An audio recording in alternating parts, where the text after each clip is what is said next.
Roll-up part 2. We've already talked about these pre-roll-up, broken up steps. Now we're going to look at the 3 versions of the actual full-out roll-up. So the first version, knuckles stay in line with your shoulders, and you curl through the window of your arms, staying in your belly as you rotate at your hips. Keep your shoulder blades hovering directly over your back ribcage. It's an inhale up the climb and an exhale as you curl forward and down towards your feet. In the next version, we add arm flexion, which is biceps by the ears, fists toward the mat, and back to center. You curl through your arms just like the first version.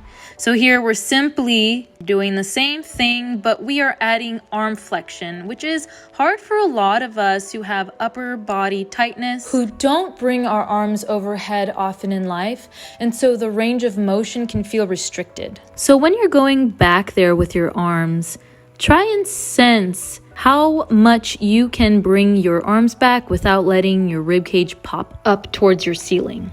Version number 3, you stay in arm flexion as you roll up. This one is really challenging because it's harder to connect your upper limbs into your abs as they are in flexion.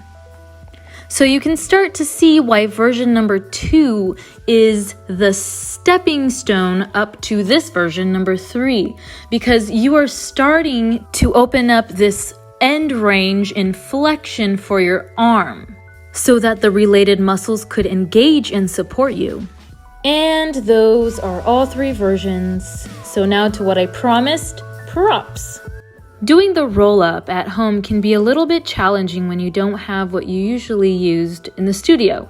And so here our first prop is the Gertie or Fit ball, and you can play with deflating it a little bit like I did. This is my homemade Pilates weighted bar. If you don't have one, grab a hand towel, pull on it taut as if you wanted to rip the towel apart. Actively holding something like this in your hands connects your upper body to your upper limbs, and therefore gives your spine a deeper sense of proprioception.